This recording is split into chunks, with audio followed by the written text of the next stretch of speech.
How does one preach a season of creation sermon after the hottest summer in recorded history?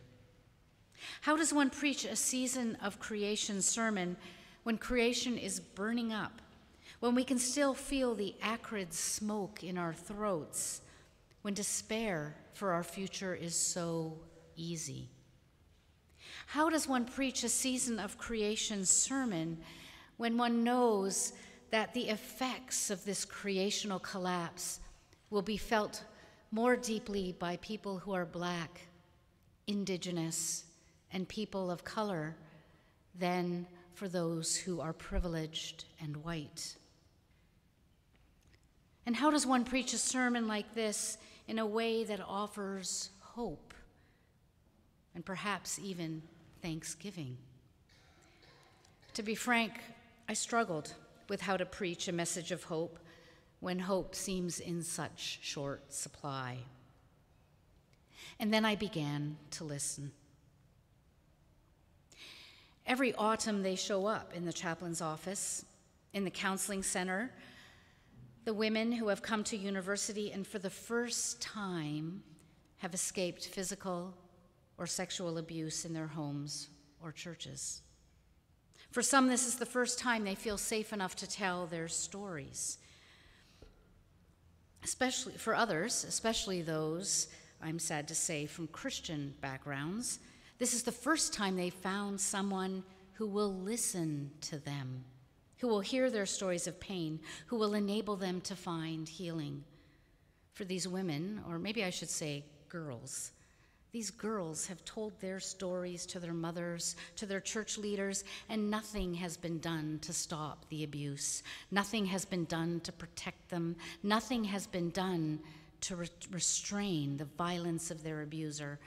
Nothing has been done to enable healing to happen. It's as if no one is listening. In some ways, they're the lucky ones, for now they have found someone to listen. There are other women who come to our city who don't speak the language. They work in the sweatshops or for private homeowners, and when they're forced into abuse, they don't even have the language to enable someone to listen. No one's listening because no one can understand what they're saying. There were and are others. Indigenous children taken from their homes, put into residential schools or foster or adoptive homes, who found only physical pain and abuse, and some who died at the hands of that abuse. No one listened to their stories, and now for some, it is too late, for their voices have been silenced. When we have told our sacred stories, the stories of our ancestors in the faith, we have not always listened to the voices of lament, to the voices of pain. We have privileged the voices that make us joyful, the voices of the earth that sang praise, the trees clapping their hands, the hills skipping for joy, the stones waiting to cry Hosanna as their Savior passes by. All creation singing praise to the Creator. These have been the voices of creation that have made it into our hymns. The beautiful sunsets over northern lakes, the vivid fall colors, the hilly road winding through the mountain forests, these fill our Facebook feeds, our Instagram posts, our photo albums. For those of young folks, photo albums are things people used to put pictures into before we could upload them to other places. In my case, they were photo boxes, but we'll say albums. And for a while, such an emphasis has been necessary, for we have inherited that heresy that heaven is our goal, that the earth is something we will escape when we finally go to be with Jesus forever. We inherited centuries of storytelling where our bodies, sculpted as they are from the earth, and the rest of tangible creation that surrounds us, that this was inferior, something to be left behind when we enter into our true heavenly inheritance. Never mind that Elohim saw goodness when the earth was formed and plants and animals came to be. Never mind that the book of Revelation paints an alluring picture of the Creator coming to live with us on a renewed earth filled with rivers and trees and fruit. Even so, we've persisted in our longing for something other than the earth, something other than soil and compost, fungi and humus. I should just not use the word humus, because hummus is what we eat, but anyway. Fungi and soil, something other than becoming deeply rooted in our place. And the modern twist on this is life on Mars, right? When Teilhard de Chardin wrote that we are children of the earth, that the sea of matter is the source of our life, that we would perish of hunger, both physically and metaphorically, if we ran from our bodily life, he was writing against the stream of his time. How could a mystic insist that to know the world, we must see it, touch it, live in its presence, and drink the vital heat of existence in the very heart of reality? His deep grounding in the earth, literally, for he was not only a Jesuit but also a geologist, meant that in the end, he was forbidden from teaching theology at all. The church that silenced him had forgotten her story. And because we forget that we are intimately tied to the earth, we feel justified in abusing her, using her violently, denigrating her worth, turning ourselves away from what she was trying to tell us. We feel justified in refusing to listen. And in the face of this theological inheritance, once again hearing creation's voice of praise, opening our hearts to the song of the earth and skies, the song of the trees and the hills, is crucial and important. And so our hymns about creation, our songs that reconnect us to bodily life, are one way that we try to live in the presence of the earth that gives us life. And Thanksgiving weekend is above all a time to rejoice in the earth, to give thanks for the ways that we have been sustained by creation, a time to open our ears to the praise of the earth, seen in glowing autumn colors and vibrant summer skies. This, however, is Thanksgiving 2023. What happens when instead of praise, we hear a different song? Just like those girls that we had hoped would show up at university bubbling over with enthusiasm and excitement for their studies, but who are rather broken, afraid, grappling with trauma, crying out for someone to listen. In the same way, the earth is not singing a song we want to hear. What happens when we try to listen to the voices of the earth, but hear only lament? Or worse, what happens when we try to listen to the voices of the earth, but we don't hear anything because we don't understand her language? When we have so lost touch with the land that we don't have the skill to understand what she is saying? Or even worse, what happens when we try to listen to the voice of the land, to the voices of the creatures who live on the land, and we hear nothing because those voices are gone?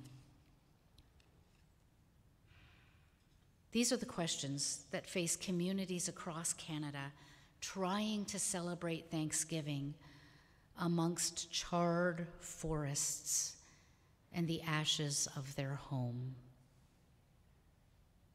Now, in the story of Exodus, the story that we've been listening to here for the last few number of months, the Creator God listens to the voice of the suffering people, and that listening leads to a deep desire for healing and restoration.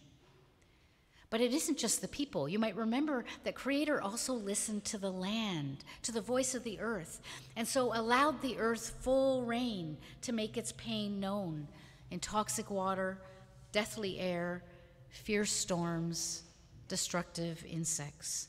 The pain of the people and the pain of the earth are given voice and brought to expression by the Creator, God. And we, who bear the image of the earth and also the image of the Creator, are called again and again in this story to listen for the voice of suffering, to allow the voice of suffering to be heard, the voice of the poor, the voice of the immigrant, the voice of the refugee, the voice of the earth. And how do we do this if we ourselves are disconnected from the voices of the land? How do we do that if these voices have been silenced? 7 years ago, I went to the tar sands with a group of people attending Justice Camp, organized by the Anglican churches in Edmonton. It was probably the most traumatic experience of my life. So traumatic that those of us who were there had no way to speak of the devastation we saw. The van ride home was silent.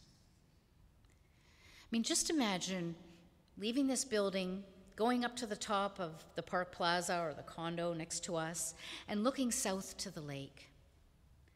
Looking west to Mississauga, east to Scarborough, north to Willowdale, and seeing nothing but a pit of sand all the way to the horizon, piled high to the horizon. And in other places so deep that the trucks that are themselves bigger than transport trucks by far, they're so deep down they look like Tonka toys. This is what we saw as far as the eye could see. No green thing, no life, no water that wasn't toxic. There was no way to hear the voice of this land. It was dead. And then we went to Fort McKay, an Indigenous community an hour north of Fort McMurray. The elders told us of the animals, the buffalo, the bear, the owls that no longer lived on the land. They told how when they went to collect the medicines in the little bits of their land that had not been dug up, that they could no longer find the blueberries. They could no longer find the medicine plants. And the few that they did find, the cedar and the pine, were deeply contaminated, dusty from the tar sands. They told how the air itself that surrounded them now exceeded safe pollution levels every single day, every breath they took, poisoning their bodies. They told how the river was now toxic, the fish now poisoned, and those who had drunk from the river or eaten that fish now suffering from cancer. And they pointed to the sky where enormous ridges of sand towered over the hills on the horizon. You'd look up to the hills, and behind that, sand. I knew they would destroy the land, one elder told me, but I never imagined they would be able to change the sky.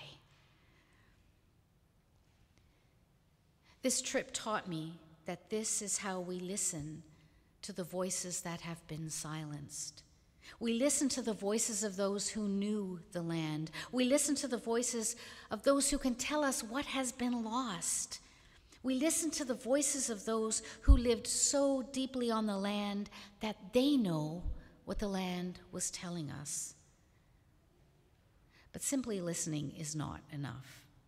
To truly hear what the tar sands were telling us, to truly hear what the people of Fort McKay were sharing with us, to truly hear the pain of the land and the pain of those who love it, means that a deep desire for healing, for restoration will be kindled in us.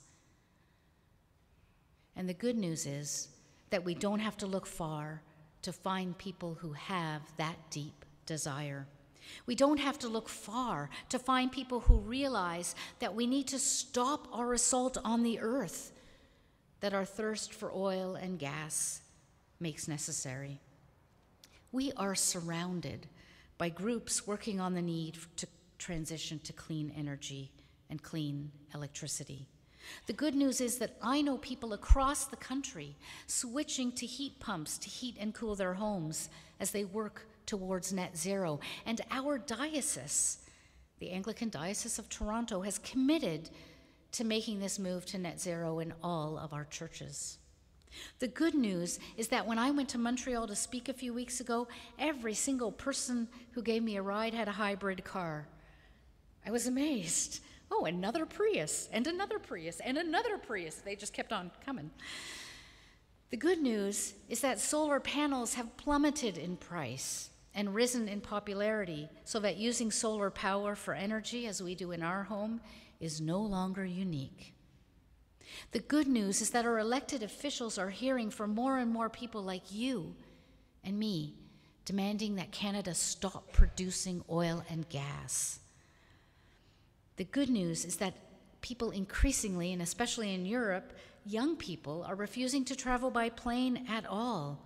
And while public transit isn't up since COVID, cycling and walking are on the rise in our cities. These are all reasons to be thankful, for they show that people are listening to the voice of the earth. But as good as these initiatives are, we're still faced with the reality that sometimes we find ourselves unable to listen to the voices of the land because we no longer understand what the land is telling us. And so what do we do when we don't understand someone else? We try to learn their language. We try to figure out what they're trying to tell us. We try to attune our ears to the cadences of their language, which is what I was doing when I was in Montreal. So it is with the land. We need to deeply embed ourselves in creation so that we can discern what the land is telling us, the plants, the animals. I mean, when dandelions show up in our lawns, that's because the land is trying to tell us that we have created an infertile monoculture where no nutrients support life. When I wrote this sermon, I did not know I'd have a dandelion behind me here, just one of our beings. It's appropriate that it's on bare earth, because you notice that deep taproot underneath? That's pulling nutrients up from the subsoil and feeding it to that infertile topsoil so that other plants can come and move into the area and be fed. Dandelions are a first-generation plant that restores nutrients to barren soil so other plants and insects can live there. And when our topsoil blows away after industrial farmers plow the land, when fields of soybeans and corn have no crickets or grasshoppers, when our rivers and wetlands become toxic from agricultural runoff, when our very earthly bodies become filled with cancer caused by pesticides and herbicides, the land is telling us something with pain-filled voices. Industrial farming is killing us and the land. The good news is that more and more people are buying food from farmers who practice no-till growing and purchasing meat from grass-fed, pastured animals. I mean, even fast food chains like A&W, for Pete's sake, are serving grass-fed beef. And people who can't afford that kind of meat are becoming vegetarian. The good news is that governments are facing increasing pressure from the people who elect them to preserve farmland, increase biodiversity, and stop sprawl. You may have heard about something called the Green Belt and a little about-face that recently happened. The good news is that people everywhere are using their artistic abilities, their writing skills, their administrative prowess, their legal expertise, their teaching abilities to support and nurture a new generation of farmers who are working for sustainable growing right here in our city. And they're not hard to find. Just check out the Common Table Farm at Church of the Savior in Don Mills, or Black Creek Community Farm, which privileges training farmers from the Black, Indigenous, and people of color community. A few weeks ago, I suggested that, like the midwives and Moses' mother and sister in Exodus 1 and 2, we should all be using our creativity, all of our cunning, all of our imagination to discern our individual gifts, the small steps we can take to to begin to bring healing and hope in this, the crisis of our time. But here I want to suggest that we need to take things another step further beyond that. To truly listen to the voices of the land, we need to gather, all of us as a community, ideally actually in small groups, and listen to the voices of those who knew the land for generations and have not forgotten what the land is telling us. The good news is that the Indigenous Solidarity Working Group at Redeemer is already doing this work, but it's work that we're all called to. In our small groups, we also need to listen to what the land is telling us where we live. We need to learn together the language of the land once more, the plants, the animals, and especially the insects that inhabit our parks, our green spaces, our yards, our waters. Maybe we need to revitalize our neighborhood associations for this task.